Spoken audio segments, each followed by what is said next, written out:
Time to get cozy. I'm just kidding. It's like 90 degrees in here. Just gonna throw that throw. Woo! Okay, so now it's July 13th. Another one of my quarantine habits, recording me and myself. The reason I'm kind of doing these videos is I want to really capture what it's like to live during these times.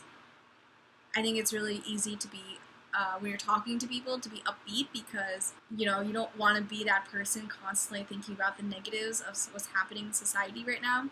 But I think being able to talk to a camera in your room alone, it's a lot more freeing to really think about your thoughts. Today, I was confronted living by myself in New York City, Plague City, if you will, during this pandemic, quarantined by myself. Why? I have the option of I still have this option of going to my parents' house. They have a pretty nice house, to be honest. It has a pool, it has a deck, it's a great area to just kind of like disconnect, all that good stuff. Good stuff for this pandemic. When I first got there in March 13th, I felt great because I would be walking the streets of New York and I could see the city falling apart, and it was hurting my psyche for sure. Not fear of the virus coming, which I probably should have been feeling. I was pretty much in denial that was going to become a huge thing. It was more the economic impact that was happening. See taxi drivers just like driving around with no one in them. Stores closing down early because just like no customers. I felt bad. This is going to be an economic struggle for a lot of people. It was emotionally getting to me. So going to my parents' house was definitely like a savior from that. Also, my parents think they already had it. They got sick mid-December, and so they just weren't afraid of taking me in. So they took me in. It was awesome for like about 2 weeks. Then I started letting myself go. Not so much like, yes, the physical aspect. It was more so my mental fitness. I was waking up at 4 p.m. I was sleeping maybe like 13 hours a day. Not doing anything with my time when I was awake. I was kind of like roaming the house. Not even eating that much. I wouldn't do anything that was like helpful to anybody, myself. It's not even like, oh yeah, I spent all day playing like video games. Like that's not wasting time because you enjoyed it and it was like enriching to you. But for me, I wasn't doing any of that. I wasn't doing anything enriching or fun. I was just sulking. Your mind's like mentally deteriorating. You start reacting to things a lot slower. You stop thinking about things in a deeper way. It's just so much goes down. It was getting worse and worse and worse. I was becoming such a mess. I didn't even know how to talk to people. Extremely insensitive, and this whole like stay safe and all that stuff that you should be saying. Hope you're well, and because we're in a pandemic, I couldn't get behind this whole worldwide supportive nature. I was getting more into like apathy and cynicism. And I was like, okay, let's try to pick up a hobby. Let's try to learn something new.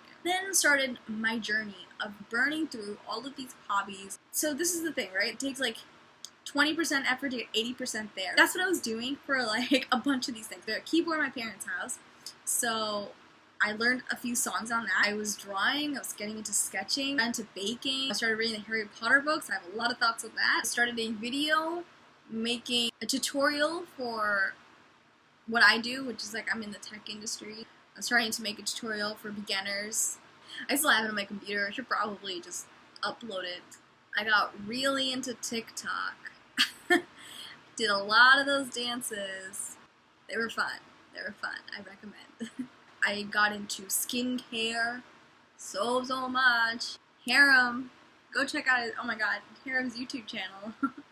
Started like trying to make an API of all of like skincare ingredients and popular skincare brands. I should probably continue that. That was actually a gem that probably came out of all of the mess that I tried to do. My parents are a pool, so I started swimming a lot more. Got into origami. Watched a lot of movies. It was just like such a blur. I just started doing so many things. So it turns out just getting into these hobbies wasn't actually helping me in any sort of way. Rejected. Shake it off. I wasn't feeling whole. It wasn't making me feel good. And I was still having a hard time just being myself, I guess. Being happy and being bubbly. I just kind of let the bad parts of myself just kind of take over. Another thing is I also decided to leave my job.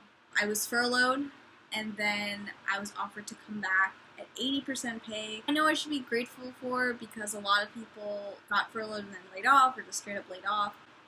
But I was in no mood to work for a company where I didn't even feel valued, because one, I was furloughed, and two, even before the whole pandemic, I felt very disconnected from the business.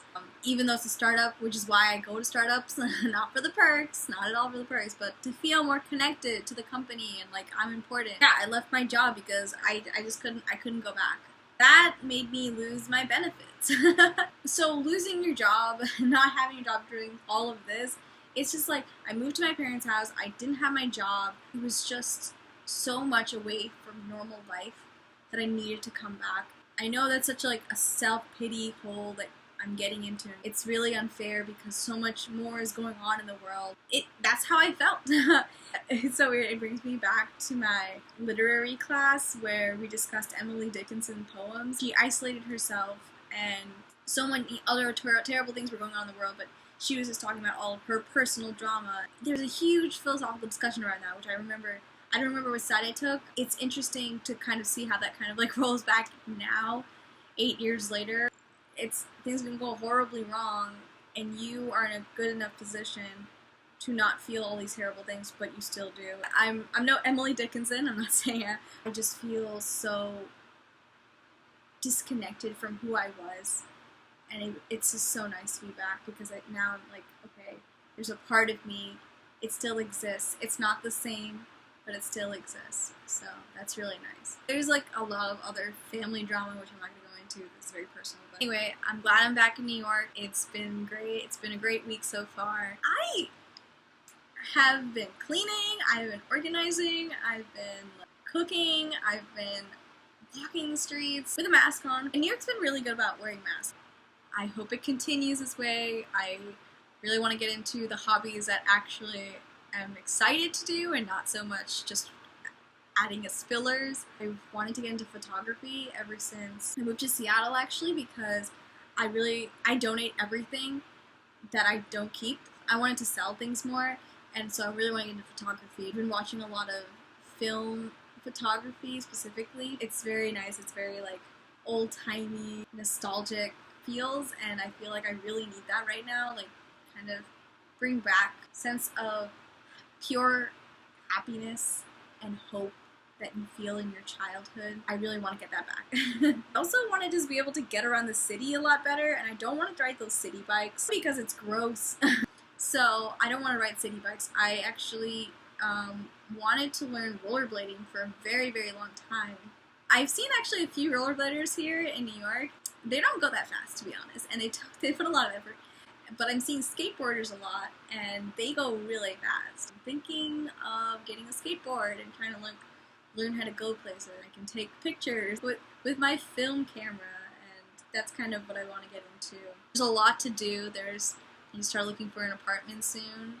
I don't know if I'll leave the city. We'll see.